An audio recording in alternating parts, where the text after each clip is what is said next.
That is shared, right? Yes, sir. People can see that. Yes, sir. So if any doubts come, that will be directly from here only. Yes, sir. I need to speak here only, right? Okay. Unmute करके ask one. जब वो बोलेगा वो अपने आप से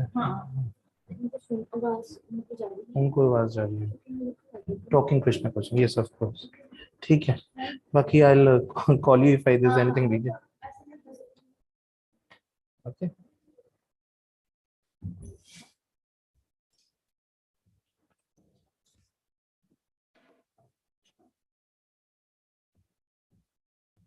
Fine. All good to go.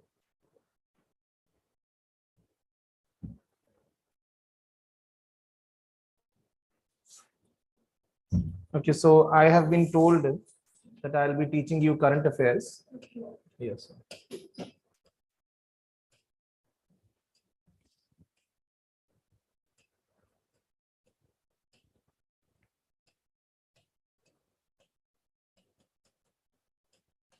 Primarily, you all are very well aware that we are focusing on UPSC,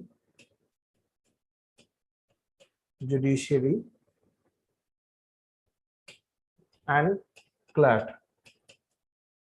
We all know the significance as to how much current affairs plays a pivotal role in UPSC. Or you could go for Judiciary or CLAT. Taking it further, as for UPSC, we all are very well aware that we consider two newspapers as the prime, Hindu or Indian Express. What is the prime difference if we consider between both of these two? Why only these two and why not others? I know I'm talking little overview before actually going to the crux of the newspaper. Today we are going to discuss of 13th of October 2022 Hindu highlights. What's the prime difference if we say in between both of these? Any of you? Yeah, between both of that. That is there. That is there. Indian Express and Hindu. There's one more difference if you can figure it out. If you have heard about the approach of radicalism and liberalism. See, every writer or every newspaper highlights its own ideology. If we see in the articles of in Hindu, I'm talking of the mains op-ed page and all those pages where big articles come in, we see that the approach of the writer, be it a foreign minister or be it any other diplomat, or we can have, people, authors like Suhasini, Heather and all these people approach for liberalism. You can see that the thought process in which they write is little liberalist. Whereas if you see Indian Express, there's radicalism. That's why if you consider specifically UPSC, people prefer Hindu. I'm talking of the prime people, like prime aspirants. Because if you see for UPSC, the hub is in Delhi, but that doesn't mean the other states do not perform. As for the success ratios, if you see UP, Bihar is the predominant state from so long, which is producing the maximum IAS, IPS and other officers. Why is it so? The only thing behind that is that their mindset is accustomed. Their mindset is accustomed to cracking that.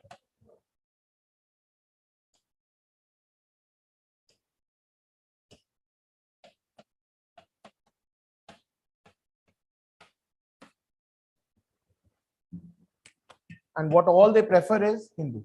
Except for those people who prefer to go in Hindi, they prefer other Dainik Bhaskar and all those papers. So coming back to our discussion today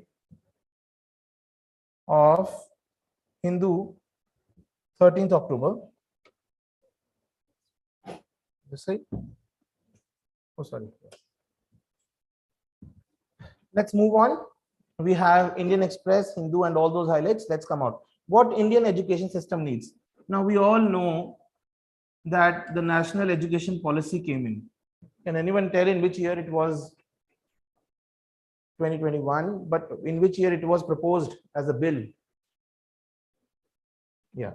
So after that, we propose, but still, whatever policy comes, whatever things come, there can be a need of scope. What is the present scenario? What is the present context? As for this article, from next time onwards, I'll bring the article also along with this. This time we just have the crux, but we'll bring the article also because it will be easy for us to read through that. It says the article highlights the need to invest in the translation into and out of the languages and ethics education in schools and colleges.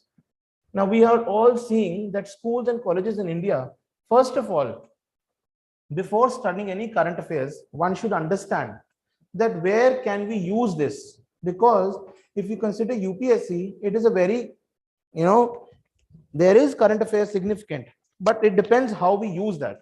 Now, this type of article, do you think that this can come in prelims? There's very less probability. If I would have said 0.001 probability, it could come as an option to one of the questions, but it cannot come as a question. What it can come as a part of essay, where you can use this point, or it can come as a GS question. Coming through that perspective only, we should understand that no article needs to be read from the length and breadth. There are certain highlights of that article that you need to keep it out. Ab jaise, this is one summary that Krishna Academy provides after working so hard, after reading all the newspaper and then providing. But even this can be shortened, but that depends on the child how it does.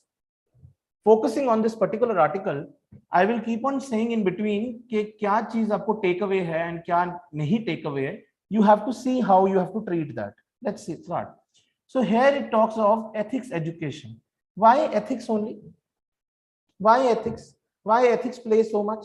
Why UPSC has given a full paper on ethics, 250 marks out of the 1750? There's something special of ethics. Ethics helps you to conduct during this time of your service. That's what our schools are depriving. Our Indian education system is depriving. You see, schools today do not promote ethics education, and absolutely not.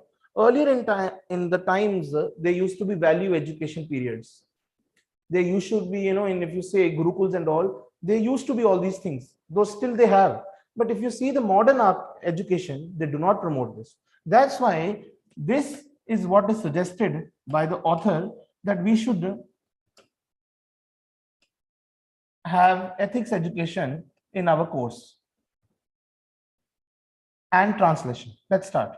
What is translation? Translation holds hands with science, philosophy, medicine, sociology, religion, and gender in case studies.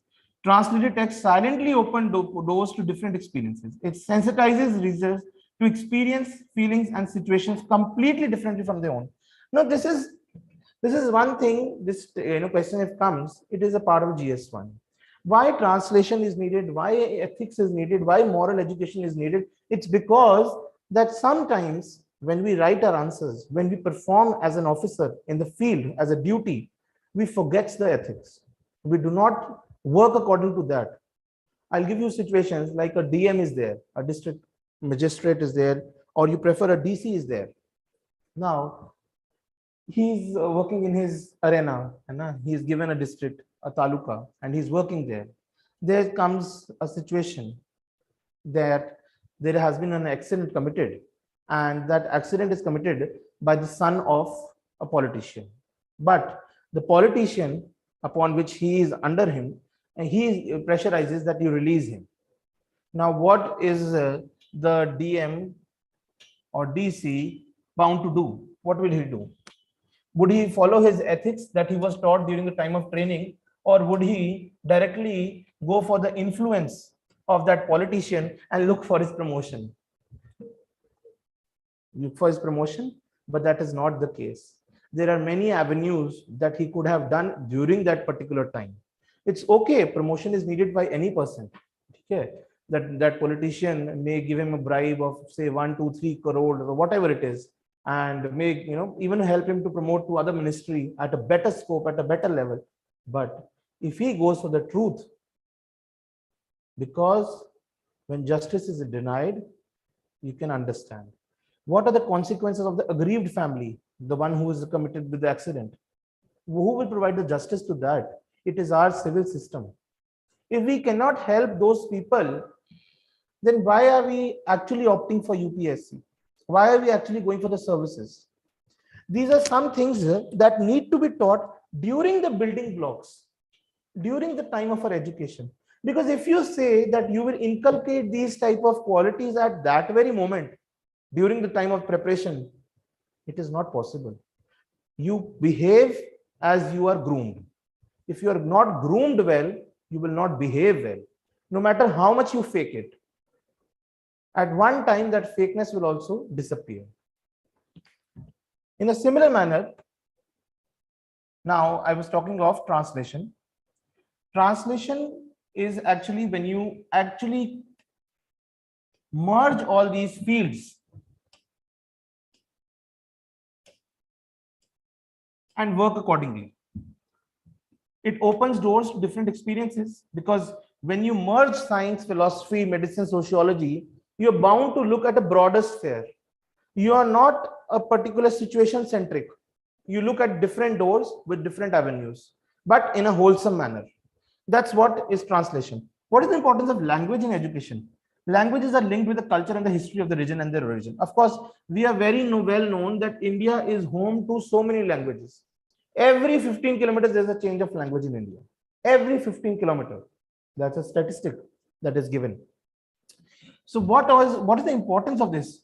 Why is language so important? Because it helps us to have a strong base with our ethnicity, with our region. We hold that onto us. We feel pride in that, because now, see, regionalism is there. I'm talking regionalism is there. It is basically you are confined to your own territory. You feel Chandigarh is very good. You feel your hometown is very good. That is different. But if you talk of unanimity, then you see Hindi is our prime language. We come from India. So it is not a national, official language is not Hindi. Official language is English. But do we say that? We do not. But we feel pride in our language. We feel pride in the importance of our language. Language, as facilitates rules and movements, sustain a movement for generations. You feel that language actually helps to keep a movement alive through our generations. I'll talk of pre-independence era. During the time I'm talking when Gandhiji came from Africa, what was his main thing that held him together? It was his language that had held him all throughout India to start a unanimous struggle against the Britishers. That is one thing that has sustained for generations now. We feel sometimes, you see, Gandhiji in his initial stages started a cotton workers mill. There was an issue. You must have read about it. What was that? After cotton workers, he went on to Satyagraha. There were so many, Dandi was there, Dandi ke baad quit, and all those things followed in place. But what was there that the whole India came into together? I understand. You also know that languages are not ke abhi bani hai. There are been so many languages that have originated from the beginning. I'll say, if you see Tamil's literature is way past any language in the world. So this is one thing that helps to facilitate our rules and movements. Now, you also know that in India, but in NEP, National Education Policy, this has been changed. We usually earlier used to do that it was only English and other language. Other language is always submissive. It was not highlighted to that extent. But when now we are there, we are promoting our regional language also. We are promoting English and the other language, because this shall help. Don't forget the main topic where we started from. This shall help in our education. This shall be a drastic change during the education of our India. Now, steps that we need. First of all, need value education. Like I told in the beginning itself, that we need value education. We had, but we have diversified. We have changed our trajectory. We look towards the Western world. We have moved out of the value education. We need value education again for national understanding, because local ignorance about ourselves and our country is astounding and surprising. This is very true. Today, I have heard out also and read also, Indians don't feel pride in their own, being in India. They do not feel pride in that. Why is it so? Why are they so mesmerized when people of other countries, or when they see or they visit in other countries? Why is it, Dodo? Is there any reason? I would ask our audience. Yeah. Do you feel, what's the reason? Why do Indians feel pride not in India, but in other countries? They feel pride to be, associated with that. Yes. It is because they do not know about their culture. The next generation is not aware about what is going on. They do not feel the need to it. Now you understand, if you are not known about the archaeology of our country, if you are not known about the richness, the variety, the different culture, charisma that we have, how will we know? We see, outdoors, we see how cleanliness has played. Such a clean country, my God, London is such a beautiful architecture, what beautiful churches are there. But have we ever visited our temples, our gurudwaras, our institutions? They are astoundingly beautiful. Portuguese, when invaded in Goa, because Goa was a site of invaders due to of its coastline, you see the churches that have been developed, it is mesmerizing. Why I'm saying is, value education is needed not only to teach the persons who are, going for civil service. It's not limited to that. Value education shall actually bring the whole country together. It shall integrate. We move further. It shall remove from indifference to the people different from ourselves. Yes, of course. When you will actually consider the language, you will remove the indifferences. You will not feel, अच्छा ये तो मेरी जाति का नहीं है, ये मेरी caste का नहीं है, ये मेरी का नहीं है. All these things would move away. Why? Because we are treated in that manner. If in a classroom there are 20 people, 10 come from a affluent family, 5 from a middle class, 5 from poor.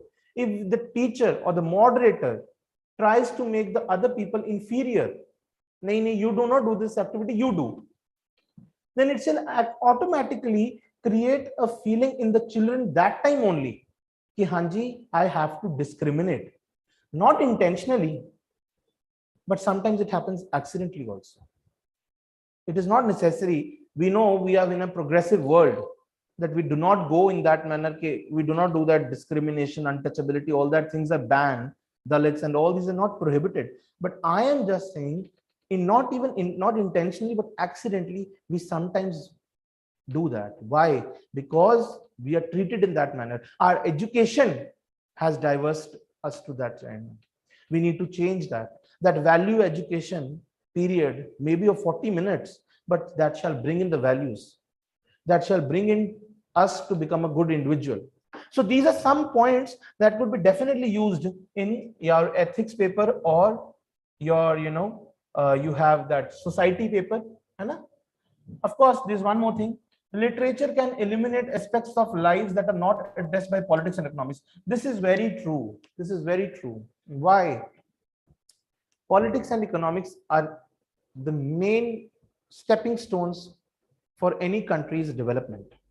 If there is healthy politics, the country shall definitely progress. Why do we say? I know, also remember, this is my first class with you as current affairs. Why I'm, not, just reading out the article and letting it go. Why I'm focusing 10 minutes to this article, or maybe 15 also. It is because if you see, I'm not focusing on that particular article. I'm going diversified. I'm bringing different instances from different places of different subjects that you can note down, or it will help you out. If you consider why we have said that politics and economics se better literature ko bhi hame tawajjuh dena chahiye, literature should also be given its equivalence. It is because literature shall make you literate. It shall help you see that where is the wrong thing being conducted. There are so many instances, like I told you, if you be focused, if you know we are very focused on your civil services only, there'll be many instances when you become a DM or DC or whatsoever, SDM, जो भी आप बनते हो, state public services commissions, जो भी exams आप देते हो, if you are not well versed with the literature, it's not necessary that you have to read the Shakespeare, the whole thing. I'm not saying that, but you should have sound knowledge of everything. So, as I told you, literature shall also illuminate the aspects. Now, India at 100 must focus on soft powers and the language of peace and multilinguality. What is India at 100? What in which is this year going on? What is India today? At which year? 75. Very nice. What do you think? Why do you think that India today? This is I'm moving out from the topic little bit. Why do you think that India today is becoming a global power? Why? There can be many reasons. I want some of them or the prime ones. Why do you think कि India आज global power क्यों बन रहा है? Very good. 1 point. What's your name? Gitanjali has said one is foreign relations. Okay, I understand. Foreign relations are very good, increasing. Okay. Second.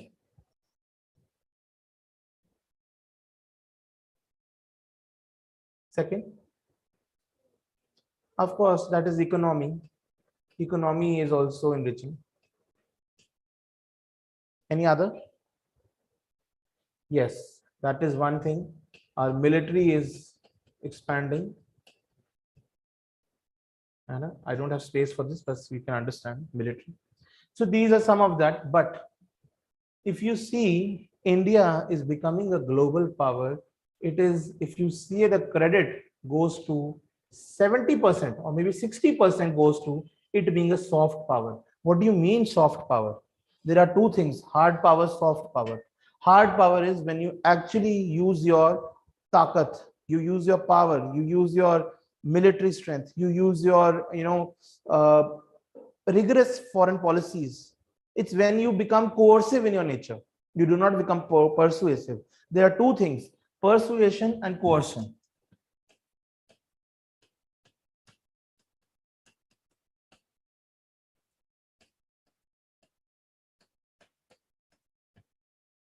When you become, coercion can be related to hard power. What India becomes is a soft power. That can be related to persuasion. India is known by its rich culture. It's by rich heritage. It's because of its peace.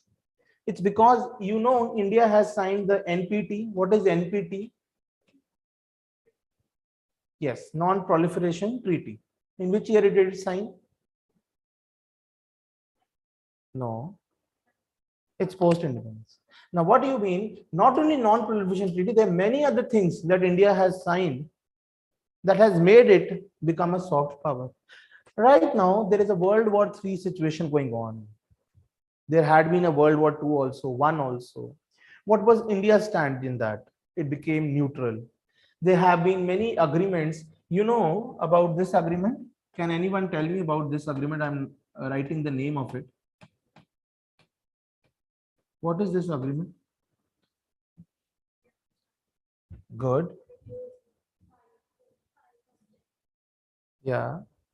But what was the main base? What was the aim of this? To bring? Excellent, Gitanjali. To bring peace. So that is what Panchsheel had taught us. This has become our soft power. This is nothing but our soft power. Is it or not? See, when you read the article, don't read by its words. Try to link each word with the syllabus. Is it actually matching the syllabus or am I going somewhere else? Because UPSC syllabus is everything below the roof of sun. Everything under the sun, wherever you see questions in UPSC today are being asked about sports also. Of any other subject also. That's spheres which you have never thought about also. The point being is you need to restrict your knowledge up till a point where it will help you out. Okay? Let's move. Now, why these some rankings are given? This data is given just because it will actually stand you out from others. If you put out this data, I can read it out. You can also, learn it, mug it up. It's not necessary. You should understand the importance, why this data is needed. If you put facts and figures in your data, in any of your question automatically makes you richer by 1 or 2 points from others. That's why data is important. It's not necessary that you go by the whole thing. Now, if you consider prelims, it could be important, or it could have that, if sometimes they ask that IISc, Indian Institute of Science, has launched the rankings, that is Times Higher Education. And in that, what are the parameters? What is the percentage? So they can ask you this thing. That question can be there. But if you say, if UPSC is going to ask about this article, that is not there. In prelims, mains can be a question. So even if you mention any one line of this, in India's education, if some question comes out, what all reforms do you think that is needed in India's education system today, even after the launch of NEP, National Education Policy, what do you think? Then you can definitely provide this ranking that what you call this, Times Higher Education has given out these parameters, which says that we require this much outlook, industry outcome in teaching and research. All these things are required. This shall help you out to find out what is India's rank amongst the world universities, isn't it or not? We have something more also. It says University of Oxford, globally it has emerged the best institute amongst 1799 universities from 104 countries, according to the statement issued by the. It's not necessary because it is not related to India, but still you can say that Oxford University, we have all heard of this, Oxford University, it has been declared as the best institute. Chalo, that is not necessary. Boycott by IITs. The ranking has been boycotted by most IIT for the third consecutive transparent concerns. Now, of course, this is one age-old trend that we see, that if some ranking is produced by some other country, it will be partial towards that country. I'm not saying that every ranking is that way, but sometimes that partiality is there. They give some other, priority over our institutes. So that is one thing that IITs have boycotted this the ranking. So it's okay that you can, point out this, what do you call? You can put out this ranking if you want. Otherwise, we can skip it also. Next is why NPAs are not just about bank governance. Now, this is one article related to economics, non-profitable assets. What does it say? It says that this is taken from the editorial section of Indian Express. Go through it, you just leave it. Trends in NPA. By the late 2000s, NPAs as a percentage of gross advances had decreased to less than 5%. Is that a good thing or a bad thing? The NPAs have decreased. Is it a good thing? It's a bad thing. Non-performing assets. The name itself says. It's a good thing that NPAs have decreased. That NPAs are becoming less. India's economy is going to revive. But it says by the late 2000s, the NPAs has decreased to less than 5%. The downward trend, however, did not continue as NPAs began to rise in 2011. So in 2000s, we can say that it went to decrease, but it's not, you cannot say that in the next decade, it began to rise also. At 18% in 2018, at 18%. But then again, in the present government, it has reduced to 6%, bringing us back to what it was during the 2000s. Now, reasons behind the rise of NPAs. See, in any question, it's not we should just focus on what is the current scenario.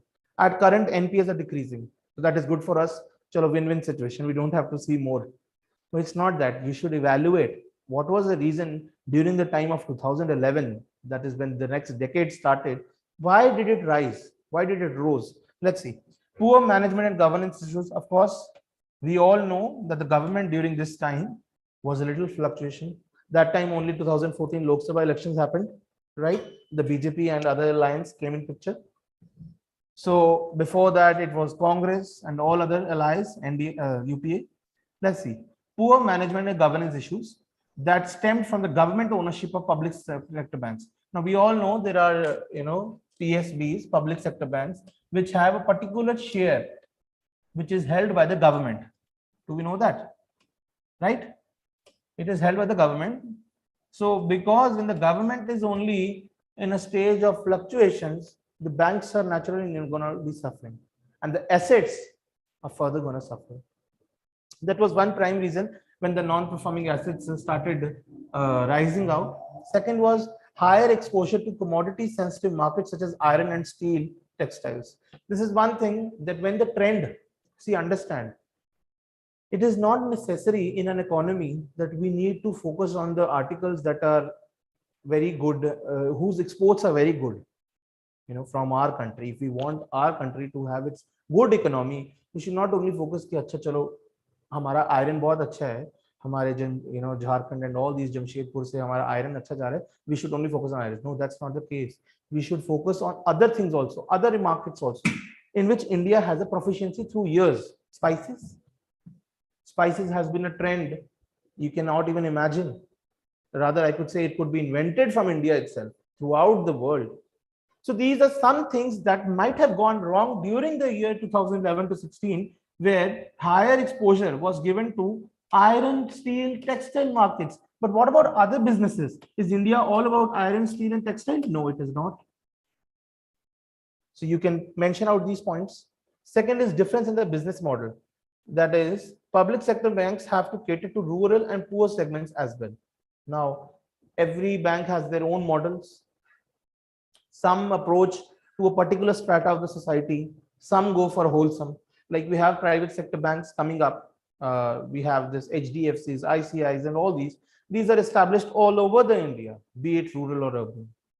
Whereas there are some sector banks which are very specific towards, like Grameen Bank. We have all heard about them. So these Grameen banks are catering to that. So there can be issues when the business models of different bankings diversified. Is it or not? Second is fall in the international commodity price. We all know that when did a global crisis came in which year?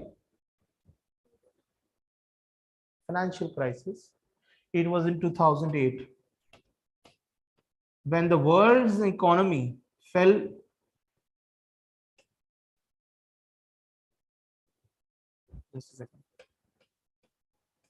all over.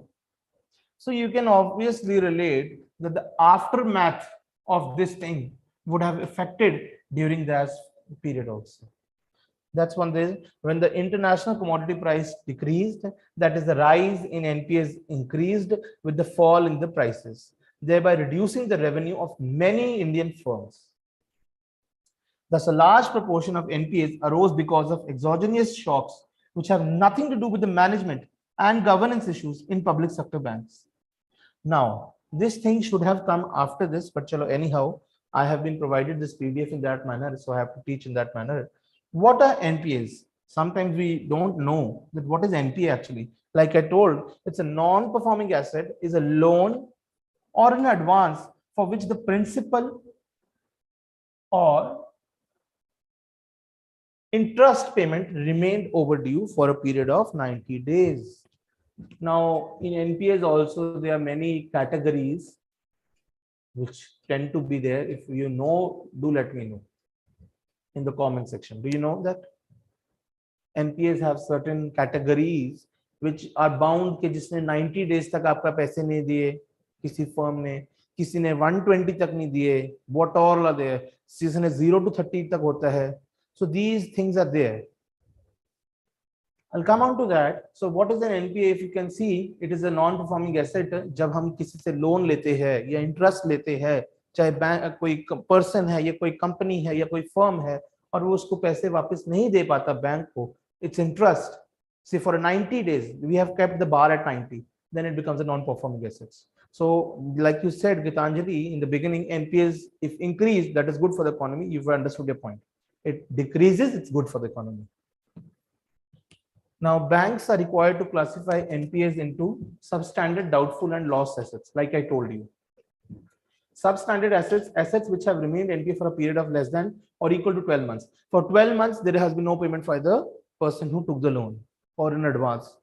Or doubtful, say if it has remained in the substandard category for a period of 12 months. This was for less than or equal to. This is when it has been classified doubtful. एक बारी हो चुका, sorry, वो substandard में आ चुका, पर वो 12 महीने से substandard में ही है. That means it becomes a doubtful asset. Then is the loss. Loss is when you feel कि अब कुछ नहीं हो सकता. Even the RBI gives up. That's when, as per the RBI, loss asset is considered uncollectible and of such little value that it is in continuance as a bankable asset is not warranted, although there may be some salvage or recovery value. There might be some recovery associated to that particular non-performing asset, but to some extent we sometimes give up the hope कि अब तो कुछ नहीं हो सकता. That's what you feel. You classify NPA into a loss asset. So substandard, doubtful, and loss assets. Now comes for mains ethics specifically and essay. It's going to take a time, I'll take a while on this particular essay. And first I will help you understand. I'll read out what it basically says, after which we'll have a thorough discussion on this. And I want you to be participative in that. Okay. It says, digital detox, India village goes offline daily to help people talk. Now, this is by BBC. Context says, a village in India's Maharashtra state has declared independence from 2 modern day addictions. My God, it has declared independence. वो village वाले कहते हैं महाराष्ट्र के कि उन्होंने ना TV use करना है and ना मोबाइल इंटरनेट यूज करना है. Is that possible in 21st era? But still they are doing for a couple of hours every day, not the whole day. They cannot, nobody can survive. So many things are associated with the banking, this internet. How can we, forget about this? So anyways, they've said for a couple of hours, a siren goes off at 7 p.m. by every evening in Vadagaon village in Sangli district, an indication to all residents to switch off their TV sets and mobile phones. जैसे मंदिर में आरती होती है, there's a lot of noise and all. That time at 7, during the whole village in Vadagaon, there is a siren, beep, jo bhi hai, and everyone has to switch off their international mobile or TV because they cut out the networks and all. The 2 instruments of addiction can be switched on when the village sounds the siren again at 8:30. So for 1.5 hours, it is a complete shutdown. This can be written as a way forward and an example of detached from modern era of life. Now, why have I, why is this point put out here? इसको आप कहाँ use कर सकते हो? आपको लगता है कि क्वेश्चन ऐसा आएगा यूपीएससी में कि भैया बताइए महाराष्ट्र, सॉरी, ऐसी कौन सी डिस्ट्रिक्ट है जो क्या नाम है 1.5 घंटे के लिए अपना फोन और ये बंद करवाती थी? ऐसा नहीं क्वेश्चन आते. We are well known. It is UPSC, not KBC. One should understand the gravity where we can use. First is this beautiful word that has said digital detox. Now we all know, girls specifically know what is detoxification. Now digital detox, it itself says that you are taking a break from digital life, which is irresistible. It's not कि बहुत easily आप कर सकते हो. It's not, especially for the youth. I can still say that for people who are, at an older age, they can stay because they have stayed all their life like that. It is just now when in 1991, what happened specifically in 1991? LPG, wonderful. Liberalization, privatization, and globalization. After the LPG reforms, many tech companies, many software, many, you have network companies came into India, has invested and has given India a boom in its economy. A big boom, huge boom. I can say that it is good, that our country is progressing in the terms that it is actually becoming. Now we are on what stage of networks that we are launching? 5G. Yes, we are at a stage of 5G. Even for 5G also, we are going, we become indigenous. We should not take help from other instances. 5G has become like that. Started from VoLTE, LTE, then went out to be 2G, 3G, 4G, 5G. So why do you think this detoxification for 1.5 hours shall help out? In what ways? I want to understand, in what ways do you think that this will help out? Why? Tell me this thing. Any ideas? It might be wrong, it might be correct, but at least I should get to know, especially the girl in the middle. What do you think? Why do you think, how do you think that this will help out India or help out in any way? ये 1.5 घंटा phone बंद रख के, TV बंद रख के क्या मिलेगा? We have all experienced this. Let's see if you can correlate. We have all experienced this, a similar thing. Have we not experienced the times of COVID? Have we experienced that? When a national lockdown was there, was it or not? Nobody could move out, nobody, there was, restriction on movement and all, है ना? Though it is a fundamental right also, but still, why वो है ना? तो हमने क्या करा था उस दौरान? क्या मिला था हमें? We stayed with our family, we connected with them, we understand the concept of family values, all that things played in a pivotal role. As for here, when you think mobile internet and TV is shut down, how do you think the family will unite?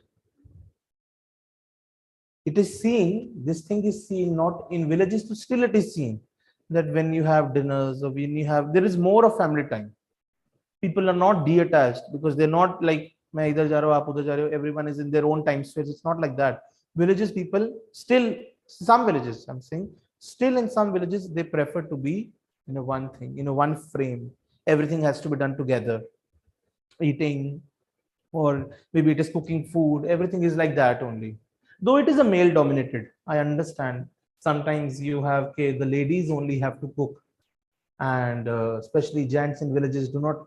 These type of perceptions we have in our mind, but is it altogether true? No, it is not. See, in cosmopolitan areas like India, is this, you have Delhi, Mumbai, or maybe Chandigarh also, you can categorize that. Do you find people like, only ladies cooking? No, it's not like that. We have gents also. We have rather better chefs in, hotels, and I'm seeing big 5-star and all those things where chefs are of male dominated section. So we cannot categorize them like that. But this detoxification shall definitely help, at least in one thing, that it will bring the families together. It will bringing the family time, the me time, the family me time together. It's not only about us. That's one thing. Second thing, what do you foresee, if we restrict the use of technology, do you think it is good for all over India if we, conduct this practice? Is it good? Is it good? Now, I'll give you a hint. You consider medical terms in between. Through medical aspect, do you think it is good to detoxify, especially in digital sense? For some period, yes, it is good. Good for eyes, good for our brain. Sometimes we see today's life has become so monotonous, especially in, you go in metros and Delhi and all. People, when they come back during the time 5 to 7, everyone is so much drowsed. They must so much, they're like, energy is drenched. Why is it so? Because the whole day they are on to their digital work. Everything has been digitalized. We all know that. Books are e-books. Even documents are not going paperless. We are becoming a paperless economy. You see how our Indian economy budget was presented by Nirmala Sitharaman ma'am. You all know that. It was a tablet. A tablet that was, that's a separate significance. Everything was there. So all those things, it will naturally help us in medical sense also. And plus, if we become digitally detoxified, we can actually bring in our problems by solving them all together. Nowadays, you see, there are so many crimes that are being conducted, many serial killings and many other people find other ways to, be very much impulsive, aggressive, and all these anger, frustration, negative thoughts, attitudes, this try to come in from the surroundings. Basically, what we see altogether, what we are actually looking the whole day, scrolling through a phone, it actually impacts our mind also. It shall stabilize that. So digital detoxification is needed, but in a controlled use. Should not be that अब see 1.5 घंटे के लिए it is not viable. Cities like Chandigarh, it's not viable at all. But say for some period of time, everyone should monitor itself to be digitally detoxified for a certain period of time. You see people go for yoga, the other meditation camps, or basically natural therapies. Why are they actually going from here, hustle and bustle of the city, and to some outskirts? Why are they going?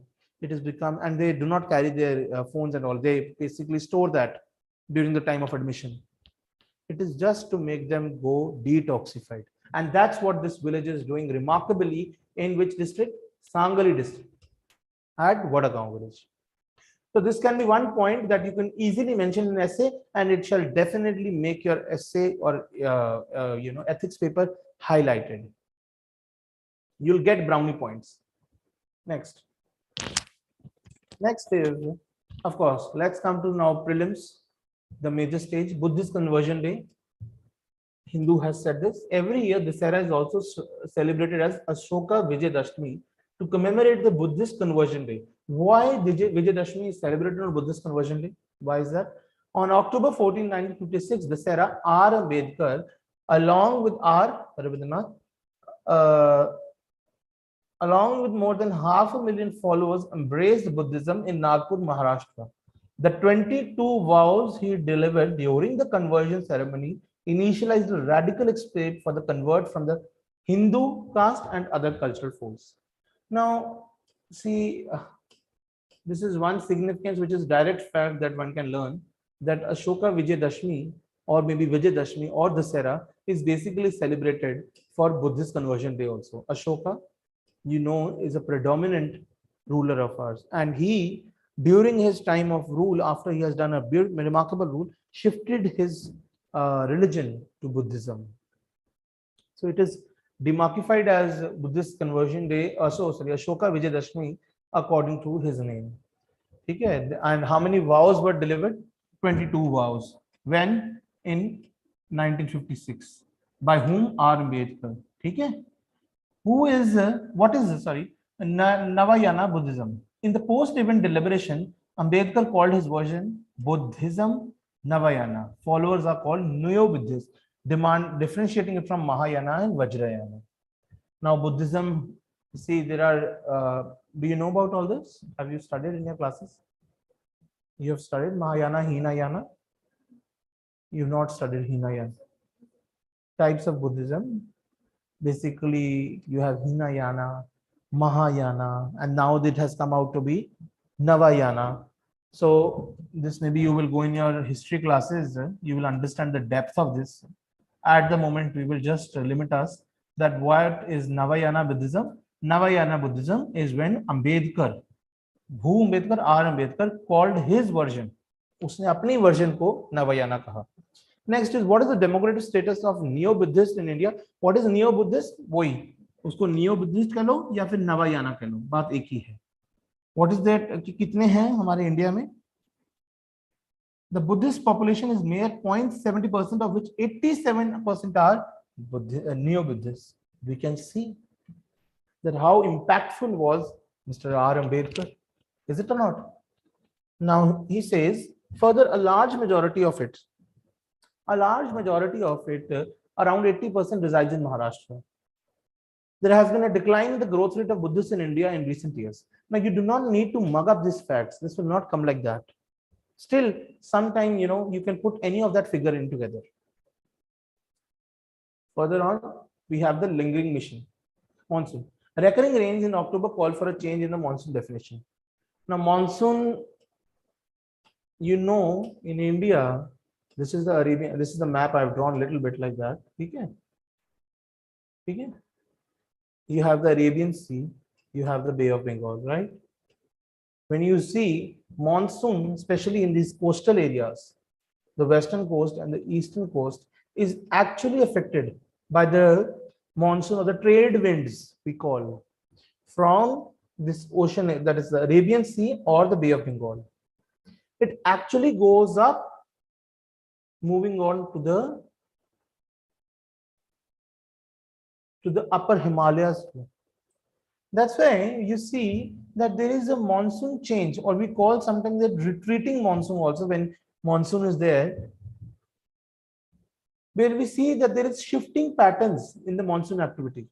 Sometimes you see there is a lot of rain over, north part or northwest. है ना? Why is it so? Why is there a change in this monsoon month? Nowadays, we see that even in December also monsoon is happening. Even in, when you cannot expect also, then also it is happening. We can say there is one issue called global warming. Is it the climate change? Yes, of course. Climate change is responsible definitely for this, erratic monsoon. It's not confined कि अच्छा इसी season में monsoon होगी. No, it can happen anytime. Global warming is one particular thing. Of course, there are so many things. You all know what global warming is. Okay. Due to the global warming, oceans continue to remain warm even after the traditional monsoon season is over, as warmer ocean currents help in the formation of monsoon winds. We all know ये monsoon कैसे बनती है, because global warming means what? It's because heating up of your atmosphere to such an extent that it becomes very much disastrous for many other organisms, be it this humans, or be it animals. It affects everyone. So global warming actually plays a role where the ocean currents, that is, I'm talking of both this Arabian and Bay of Bengal, the ocean currents in this, even after there is a rain, they are warm. Rather, it needs to be cold, but एक तरह से global warming आ रही है, एक तरह से बारिश हो रही है, तो ओशन का जो टेम्परेचर है, I am talking of the surface temperature, it is still very much high, and high temperature means it's warm, and if it is warm, you know that cloud formation, actually the major point of that, it's not that only cloud formation में सिर्फ ये चीज होती है. Cloud formation is the one pivotal point you can say is warm ocean currents, and warmer ocean currents actually help in the formation of monsoon winds. A warmer capacity, अब क्यों warm ही? अब देखो science is also coming in between. Current affairs is all about interlinking of different topics. You have science, history, geography, everything in picture. Let's see. A warmer atmosphere has a greater capacity to hold water, resulting in heavier downpour than would be expected otherwise, thus increasing instances of extreme rainfall. Now, of course, अगर atmosphere warm होती है, तो पानी इकट्ठा करने की क्षमता उसमें ज्यादा होती है. There is a high tendency of retaining water in warmer ocean currents. The clouds that are there, they retain more water because evaporation happens when, you know what evaporation is. So when it happens, it actually leads to a heavier downpour. Downpour means rainfall, heavier rainfall. And that is why we see rainfall happening in all over, all 12 months of a year, you find rainfall happening. I know Cherrapunji, if you have heard of, is one place where rainfall is maximum throughout the year. Now we cannot say that Cherrapunji's effects are not, observed all over India. It is. Somewhere, sometime, there is a rain happening. Now, what are its impacts? Is it good? ठीक है, बारिश होना अच्छी बात है. For whom? For the agriculture. But it is good to have rainfalls during the time when it is not needed also. Excess of everything is bad. We all know that. Similar is the case when you have a human-driven climate change. ये हमारी गलतियों के कारण, it's because of us that we are causing this type of erratic rainfalls, and because of that its impacts are too much drastic. Let's see. First is, of course, impact on agriculture. Like I said, water availability, drinking, electricity generation.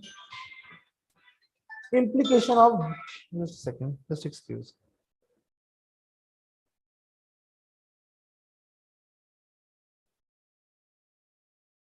Yeah.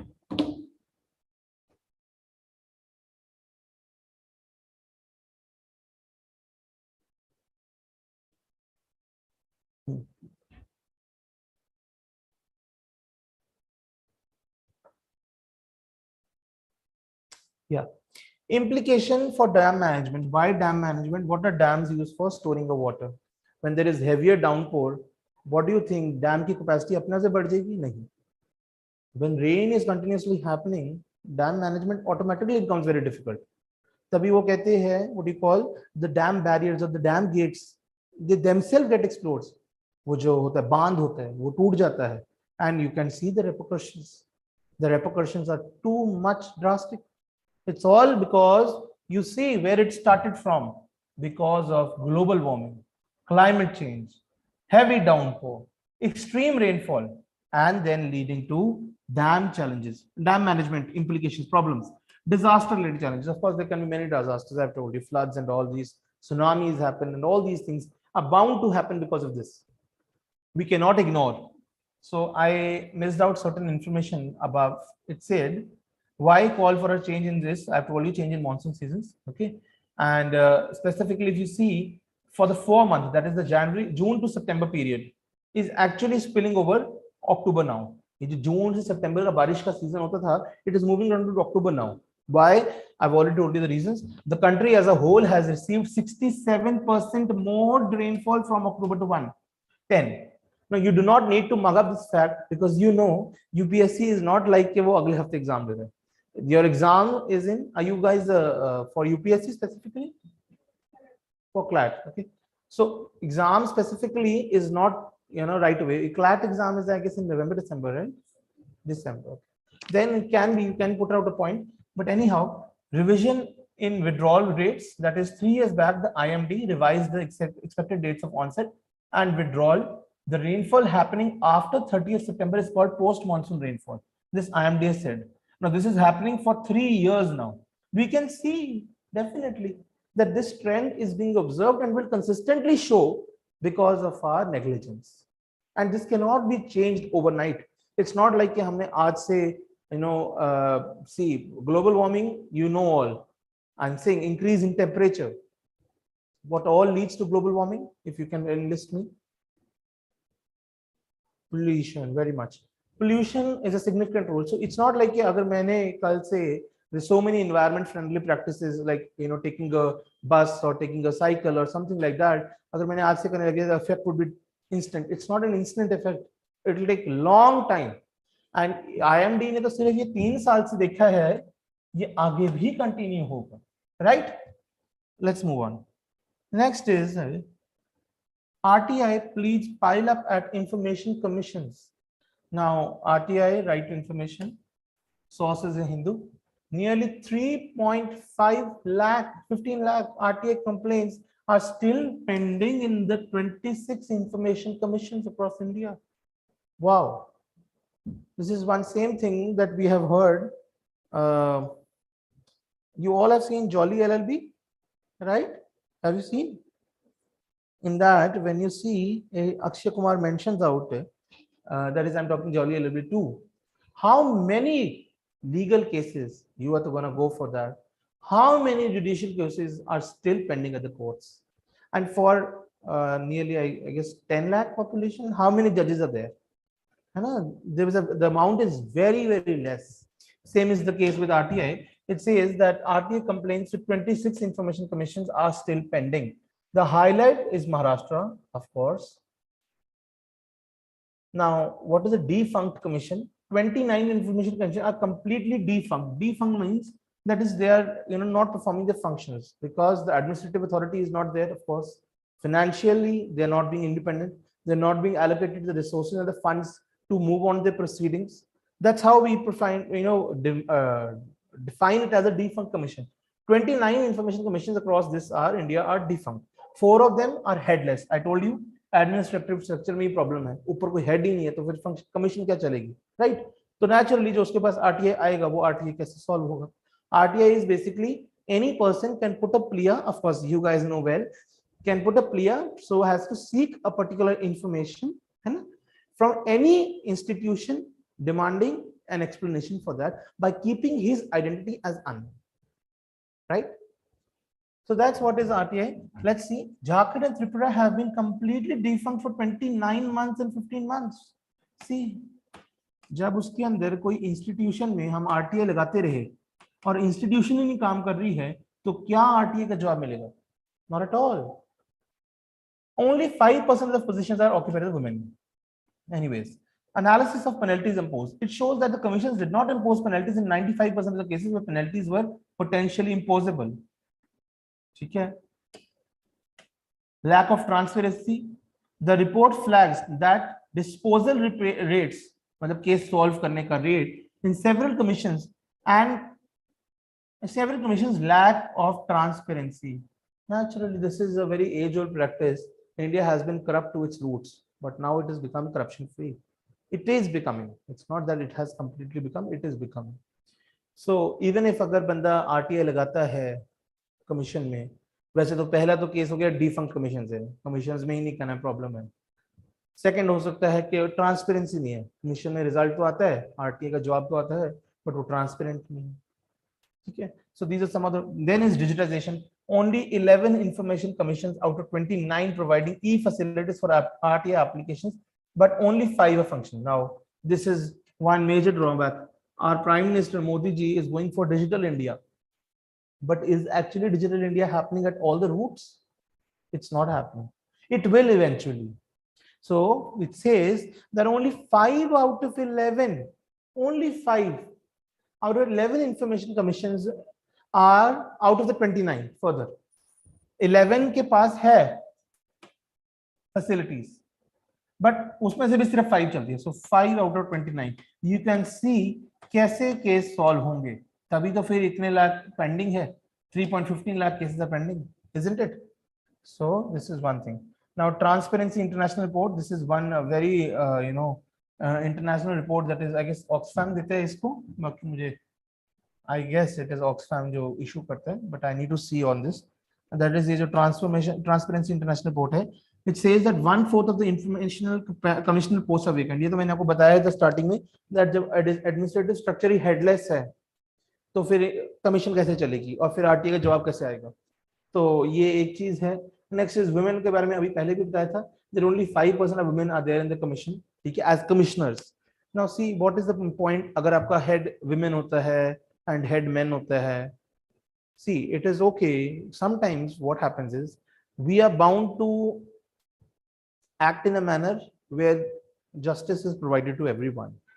But sometimes when a woman is heading an organization or something, any other particular point, she becomes morally attached to the, I'm just saying sometimes, to the client, to the person who's seeking for justice. So she treats in that manner.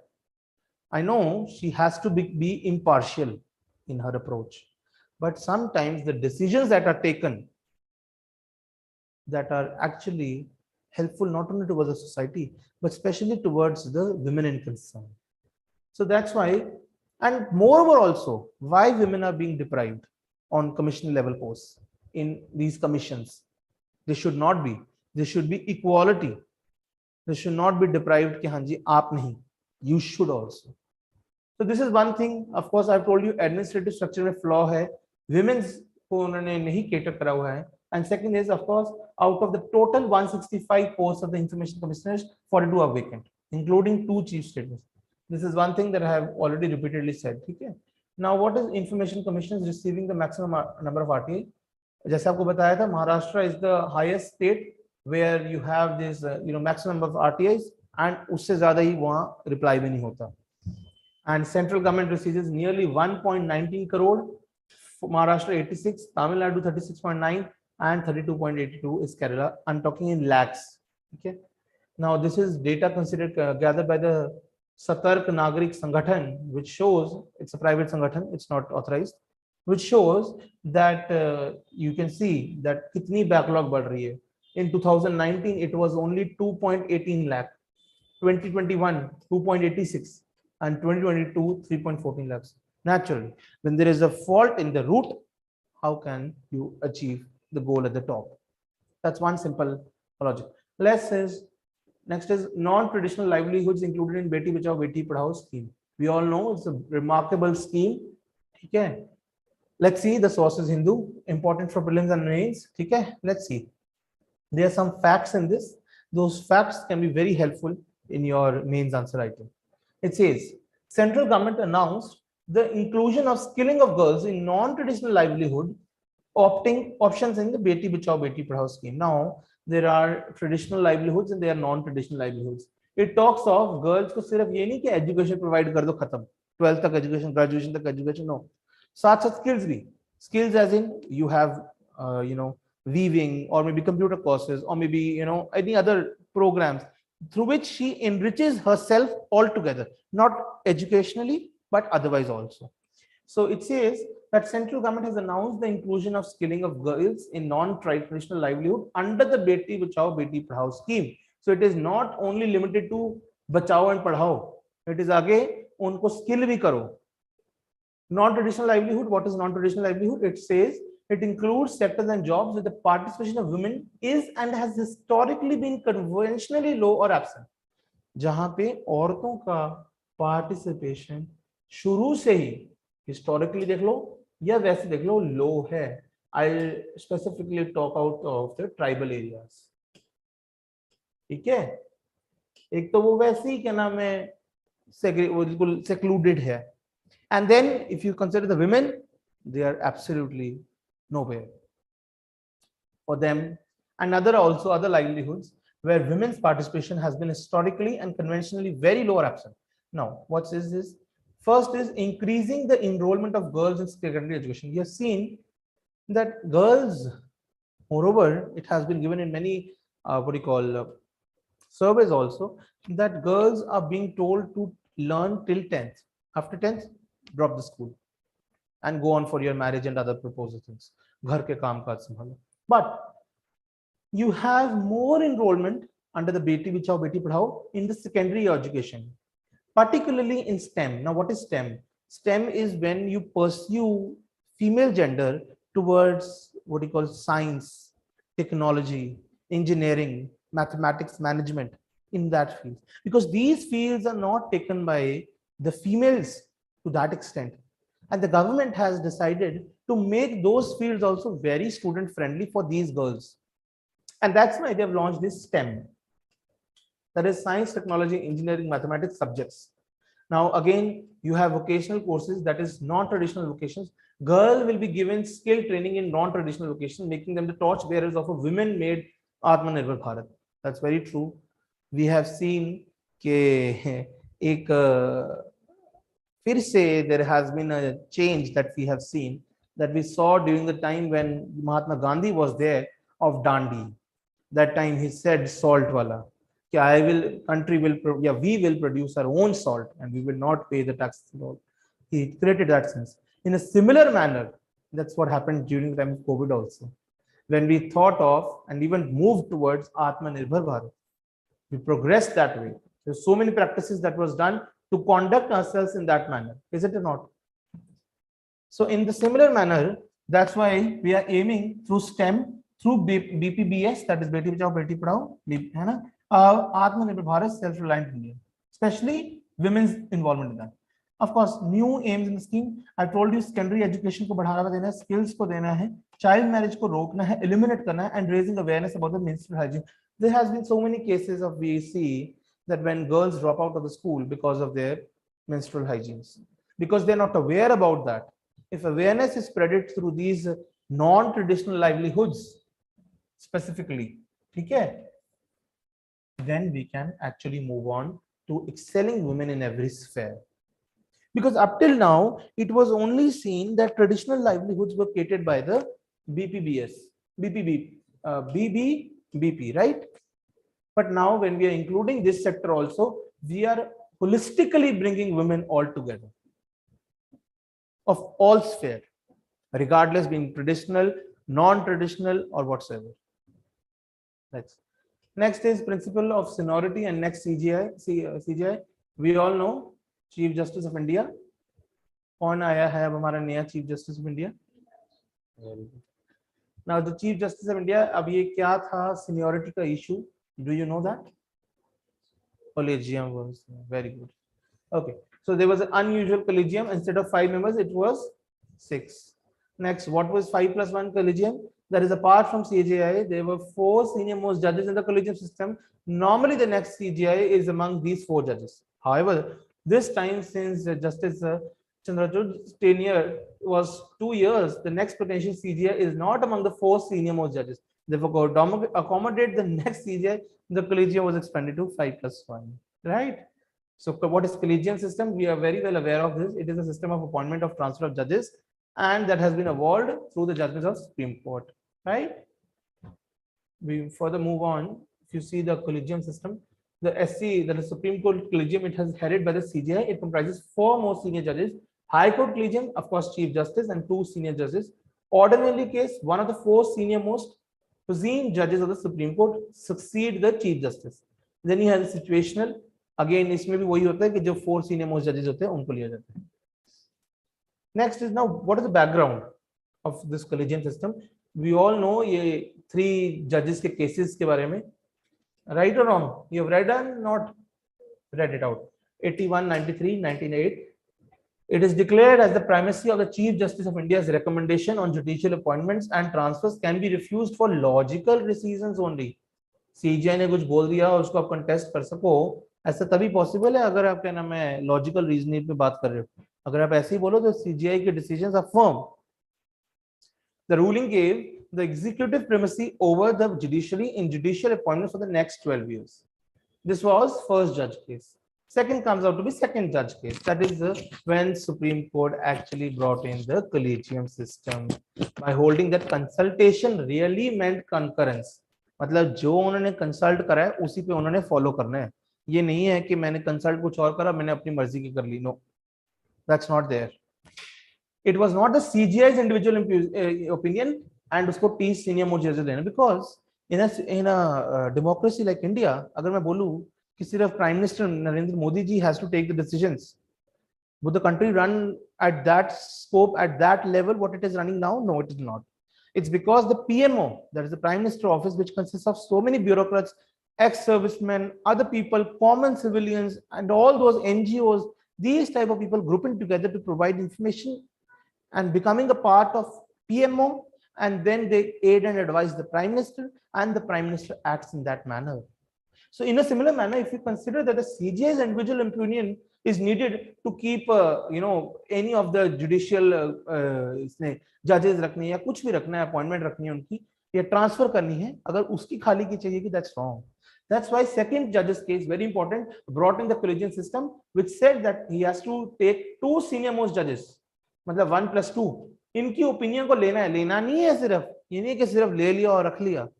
They also have to concur. That means it has to act also in that manner. Third judge's case, Supreme Court on President's reference expanded the collegium to a 5-member.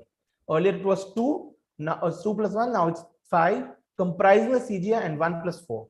Right? It earlier was 3. Now OECD's cross-border reporting framework for crypto assets. Oh, sorry, this is a new article. यहाँ पे heading नहीं डाली. Let's end this. Collegium system वाला हो गया. Now what is this cross-border reporting framework for crypto assets? Let's talk. OECD has given. Now, what is this OECD? Does anyone know? Don't know. It's Organization for European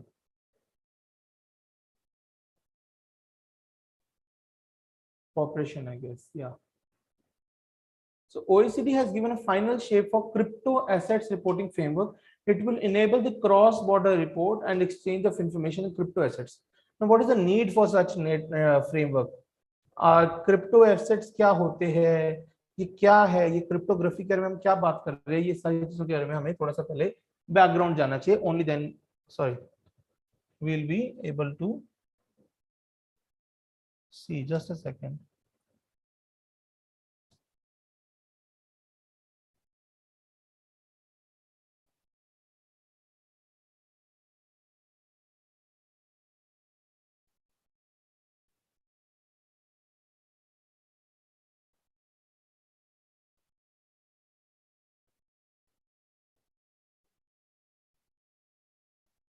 Yeah, right. Here we go.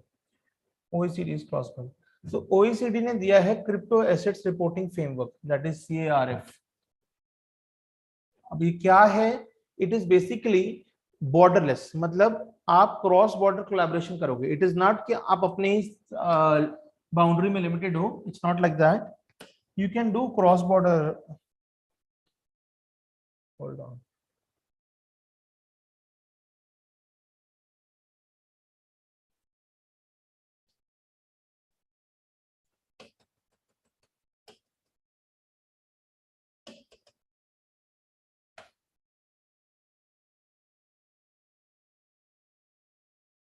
Yeah.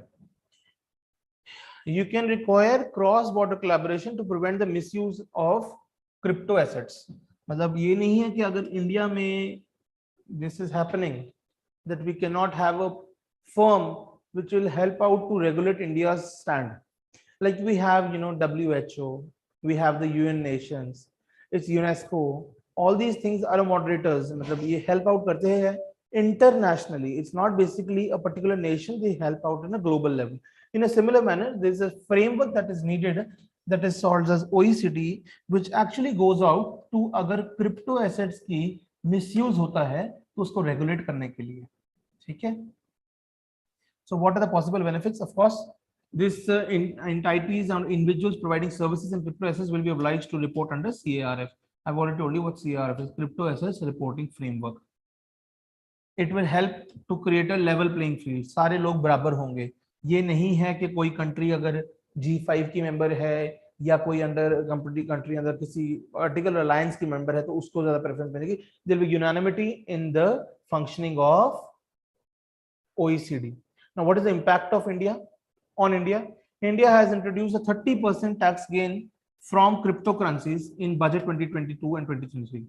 Now, with CARF in place, because CARF हमें help out करता है, India can frame its overarching taxation for crypto assets. Naturally, जब CARF होगा, ये framework बना होगा, crypto assets reporting framework, जो कि OECD करेगा, तो principal organization क्या हुई? Sorry. तो प्रिंसिपल ऑर्गेनाइजेशन क्या हुई? OECD. क्या बना रही है OECD? CARF. CARF से क्या होगा? Everyone would be, I'll move on to this, everyone will be on a level playing field. मतलब सारी कंट्रीज बराबर करेंगी. ये नहीं है कि किसी को प्रेफरेंस होगी. There is no preference on that manner. So India का जो बजट उन्होंने 30% एलोकेट करा था क्रिप्टो करेंसीज को, वो डेफिनेटली इंक्रीज हो जाएगा with the wake of CRF. Next, OECD was originated in 1948. This is some background information. As the Organization for European Economic Cooperation, it was renamed OECD in 1961 when USA and Canada joined it. It has 36 member nations. It is very important. आप ये information को जरूर, because OECD is one such organization, just like you have ASEAN, SAARC, and all these things. These type of groupings. OECD is also very important. वैसे तो इसका role is in oil and all, but that is not discussed here, but that is different thing. अभी ये crypto के terms में बात कर रहे हैं, ठीक है? So India is not a OECD member, very important, but has a cooperation program among since 1997.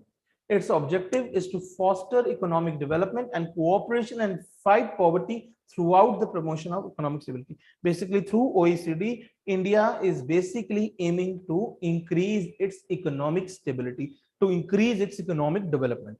That is India's motive behind OECD. But remember one thing, India is not an OECD member. Earlier its name was OEEC. Last topic for the day, I guess it's 30 minutes. United Nations World Geospatial Information Congress. Now what is this? It's basically एक session हुआ था हमारा हैदराबाद में हुआ था, and PM ने basically कहा था कि technology is a tool for inclusion. Through technology we can become inclusive in our approach. What is geospatial technology? It's basically GPS.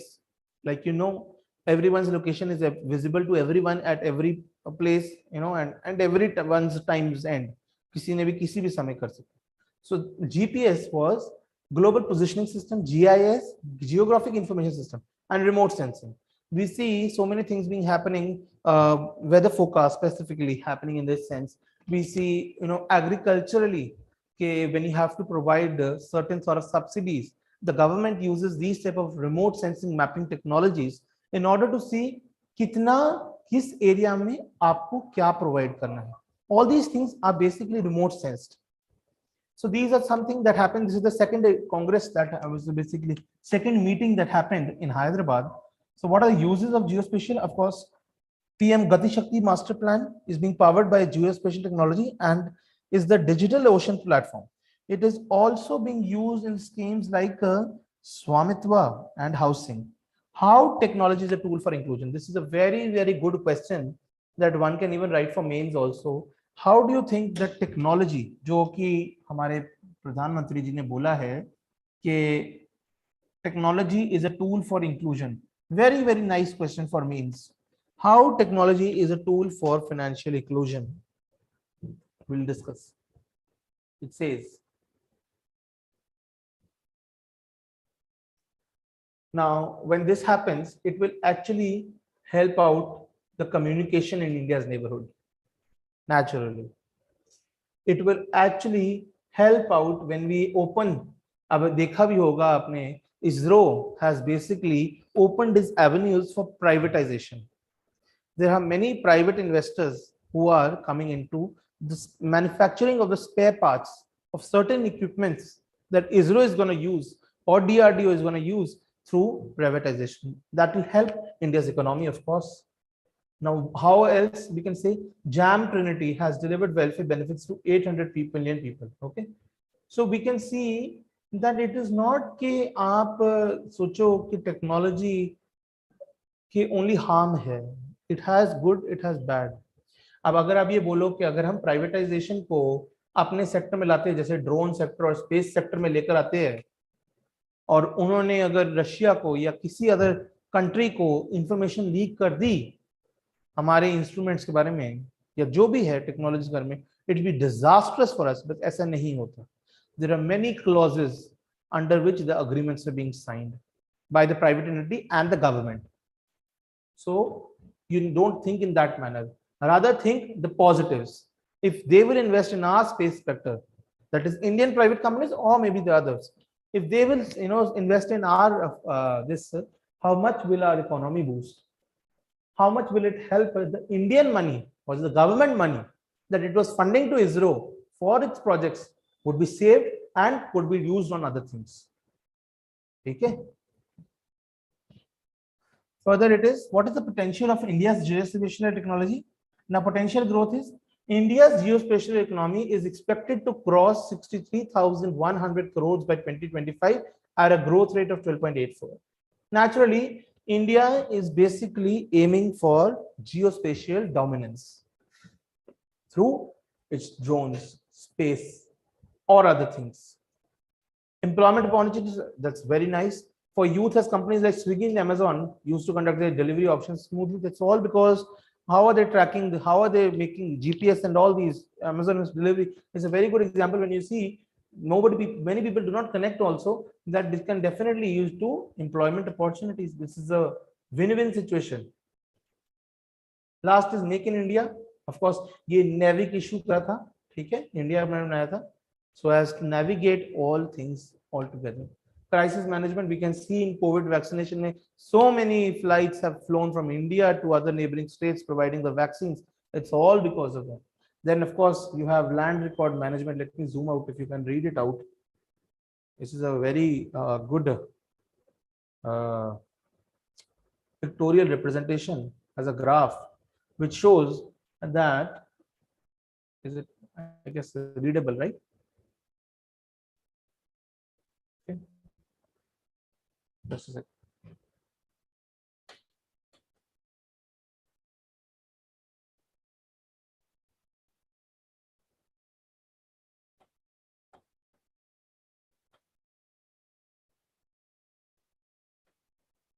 Yeah.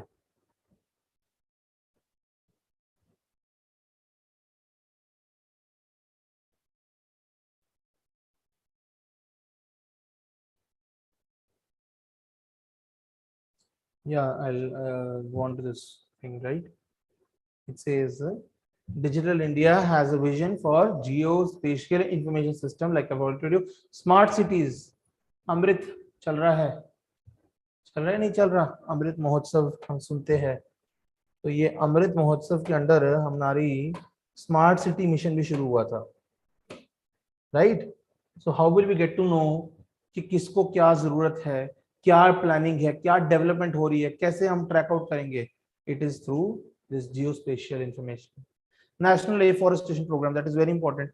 आजकल हम देखते हैं Aarey forest in Mumbai have been cut out drastically.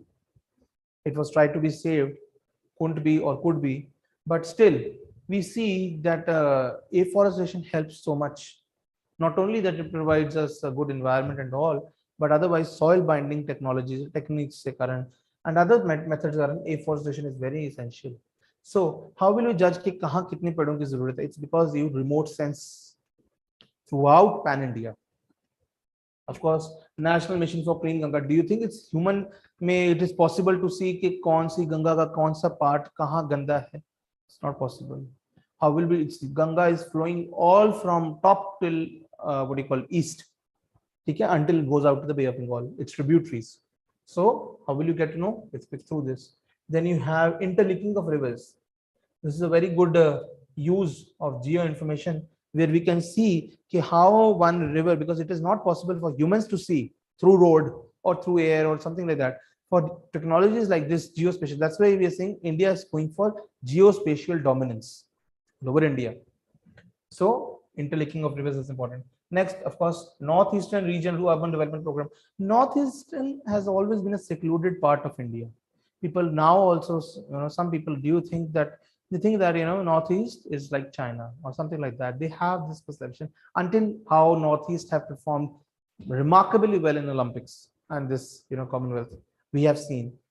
So this is how northeast urban. Now government, you have seen Abhi recently our prime minister and our president went to Draupadi Murmu after she came to Chandigarh. She went to northeast. So when she went to northeast, she has launched a number of projects in relation to urban development. So again, how we can check out uski progress? ये नहीं है कि एक बारी launch कर दे program, उसकी progress भी देखने until it is completed and served to the society. जब तक वो नहीं होता तब तक हमें government को देखना पड़ता है. So it is all through that. Next, you have the Delhi-Mumbai Industrial Corridor. Now this is again through remote sensing, through GIS. That is, I've told you, geospatial information system.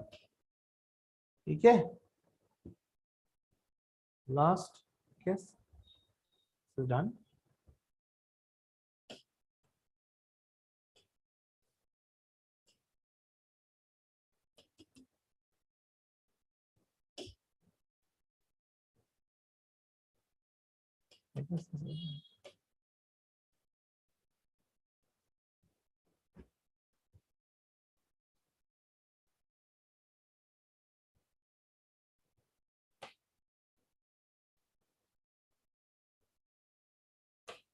Okay. So when is your exam? 18th of December. And if I have to say, how are you marking yourself prepared? How much do you think that you're prepared? Sorry? No, how much do you think that, yes, I'm confident that I'm prepared up to this extent? Maybe 30%, 40%, 70%. How much do you think? Still, so let me take an average. Since it is on 18th of December, you might be 50 to 60% prepared. If I take on average, is it so? Or not? Not less or more? Is it less or more? 50%. And where do you think that you lack preparation? कौन सा ऐसा sphere है जहां पे तुम्हें लगता है कि अभी हमें और काम करना है? LR and अच्छा QA, quantitative aptitude. That's it. That's the GK. These three parts are there, na? LR, QA, and GK. So what's your topmost that like you say कि ये मुझे सबसे अच्छा लगता है? हाँ? Logical reasoning. Legal reasoning is also there. Chalo. But you feel that legal reasoning, that is already your subject. I'm saying what apart from a subject. GK. So you have a good command on that. Is someone taking your LAR and QA? So you have not started with that. They must have started a course on something like that on that.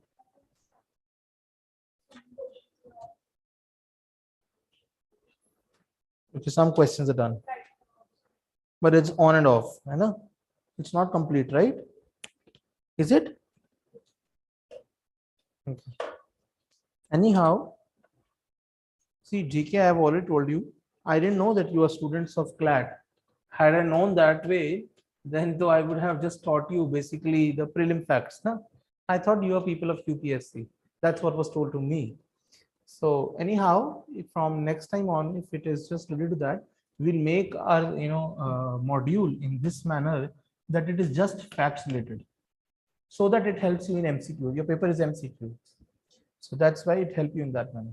If I give you the main picture, that will not help you. That will basically make you feel कि बहुत ज़्यादा है, right? Because अगर मैं आज के take away देखूं,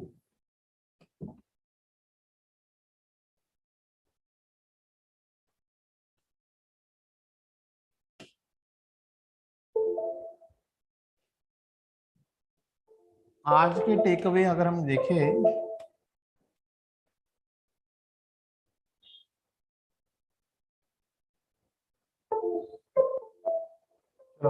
any how we can also, हमें इतना तो याद ही रहता है, ठीक है। आज के हम टेक अवेज देखें तो क्या क्या कह सकते हैं मेजर। एक तो हमने बोला CGI वाला, ठीक है, थोड़ा सा रिकैप्चुलेशन कर लेते हैं। एक तो हमने बोला CGI वाला first second third case, second case में आया था 5+, पहले 2+1 था, फिर 5+5 हो गया, ठीक है, 4+1, ठीक है। उसके बाद हमने बोला RTI में सबसे ज्यादा केसेस कहाँ पर है, महाराष्ट्र में, ठीक है। उसके बाद gone to second case, second किसके पास से, पहले तो महाराष्ट्र हो गया, then you have on Tamil Nadu and Kerala, ठीक है। कितने हैं महाराष्ट्र में, लगभग इट इज 86 है, just a brief you need to know. Then हम आते हैं, अगर हम देखें बुद्धिस्ट कन्वर्जन डे कब बनाया जाता है, 14th of October, and it is, why is it called Buddhist Conversion Day? I've already told you this thing, that who said R. Ambedkar, R Ambedkar ने कब दिया था ये, October 14 कब दिया था, 1956 में, ठीक है। एंड क्या था, इसे क्या कहते हैं, अशोक का विजयदशमी भी कहते हैं, ओके। नेक्स्ट ऑफ कोर्स आपको ये बता दिया है कि डिजिटल डिटॉक्स कौन से विलेज में हुआ था, वेरी इंपॉर्टेंट, सांगोली डिस्ट्रिक्ट, ठीक है। इट हैपेंस समटाइम्स, अगर ये आ जाए। नेक्स्ट इज एनपीएस का होना बढ़िया है, गंदा है, एनपीएस का होना गंदा है, ठीक है, एनपीएस नहीं होना चाहिए, राइट। और एनपीएस को कैसे क्लासिफाई करते हैं, आपको बताया था, सब स्टैंडर्ड, डाउटफुल एंड लॉस में, ठीक है। सब स्टैंडर्ड क्या होता है कि 12 महीनों तक आपने नहीं पेमेंट करी है। लॉस क्या होता है, अगर आप 12 महीनों तक सब स्टैंडर्ड में हो, सॉरी डाउटफुल, 12 महीनों तक सब स्टैंडर्ड। लॉस क्या होता है, when you feel, RBI feels की रिकवरी हो ही नहीं सकती, ठीक है। Next is language, I already told you, languages में there was one report, who give that, the report, the से ही याद रहती है ना, द वाली किसने दी थी, आईआईएससी ने, ठीक है ना। तो द रिपोर्ट था, कौन सी यूनिवर्सिटी टॉप थी, ऑक्सफोर्ड यूनिवर्सिटी टॉप थी। आईआईटीज ने पार्टिसिपेट करता, IITs never participate in that. Language क्यों इंपॉर्टेंट है, ऑफ कोर्स हमें क्या नाम है, बांध के रखती है हमारे कंट्री के साथ, वैल्यू एजुकेशन है ना, all these things. Next comes out to be lingering monsoon. I told you monsoon का कि it is not पहले होता था जुलाई टू सितंबर, अब जुलाई टू सितंबर को हटा के it has become to October also. Why October का, because of global warming. And why do, what do we call now it as, from past 3 years हम क्या कह रहे हैं इसको, IMD क्या कह रही है, हम नहीं, IMD, Indian Meteorological Department, it is called as post, what do you call, remember, it is post monsoon rainfall. Post monsoon I knew, I don't know the third word, post monsoon rainfall, ठीक है। Next is of course ये सब कुछ बताने के बाद we have simple, that is I told you, yes, what do you call, cross border, that is crypto। Crypto के बारे में आपको यही बताया था कि अब CARF आ चुका है।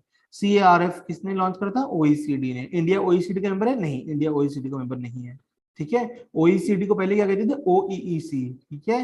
एंड इंडिया क्यों करता है, OECD का पार्टिसिपेट क्यों करा है, और कब से है, पहली बात 1997 से, सिर्फ एक प्रोग्राम में, मेंबर नहीं है। और क्यों है, क्योंकि वो अपनी इकोनॉमिक स्टेबिलिटी बना के रखे, अगर वो नहीं बनाएगा तो फिर प्रॉब्लम हो जाएगी, ठीक है।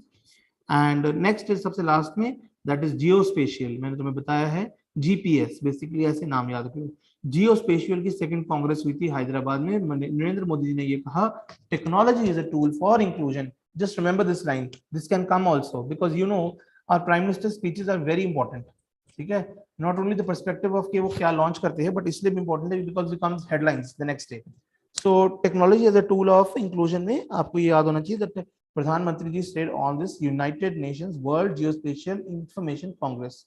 यू कैन इवन इसको एक्रोनिम रख लो, UNWGIS, ठीक है, GIS तो हमने बताया ही है, मैं बार बार बोल रहा था GIS। नेक्स्ट उसमें उन्होंने क्या बोला था, उन्होंने सिर्फ यही बोला था कि हाँ जी इसको इंक्लूड करेंगे और मेक इन इंडिया को प्रमोट करेंगे एंड हमारी ग्रोथ रेट बढ़ जाएगी, जिस कारण हम लोग जियो स्पेशियल टेक्नोलॉजी में एक ग्लोबल डोमिनेशन क्रिएट कर सकते हैं। दीज आर सम और मोर सम और less the news for today and I think that's enough. अगर हम ऐसे ही 5 मिनट में रिकैप्चुलेट कर ले करें चीजों को, तो हम बड़ी जल्दी से सारा करंट अफेयर समराइज कर लेंगे। और हम ऐसे भी कर सकते हैं कि हर एक 3 दिन बाद उसको, जो हमने 3 days में करा है, I make it summary on that and we can quickly have a rapid fire on that. ठीक है, so that it immediately strikes you. और जहां पे आपको नहीं आता उसका बस वो लिख लो कीवर्ड। सपोज अगर मुझे तुम्हें ये नहीं आया कि जियो स्पेशल, वहां लिख लो GIS, आपको समझ आ जाएगा। I need to go back to my 3rd day notes and वहां पे मुझे एक बार ही पढ़ना है, that's okay, it be good enough. So you see I started with a 6 page, है ना, it's how many pages, it is a 6 page thing, but it is अगर आप पढ़ने बैठो 6 pages को, you will take nearly an hour to understand, learn, and then reproduce. Otherwise, अब क्या हुआ 10 minutes में I have recapitulated the whole thing. Not even 10, 8, 9 minutes, right? So this is how. Had I known कि CLAT नहीं है, तो फिर मैं क्या नाम है different लेता. UPSC होता, then I would have taken different, because then you have to do mains answer writing also. ठीक है जी? Okay. That's all for today. Thank you so much.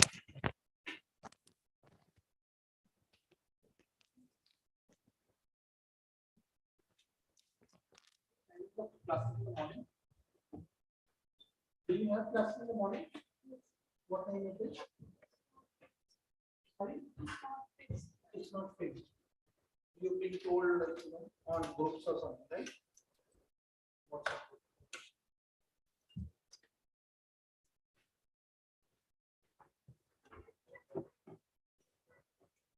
Other lesson.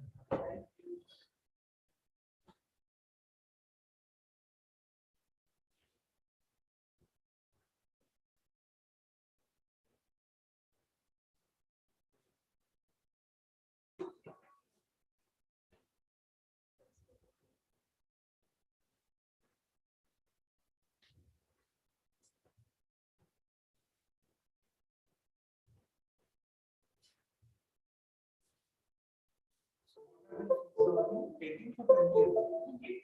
What have you fixed on? 18th or 20th? That is 6 and sorry, same time.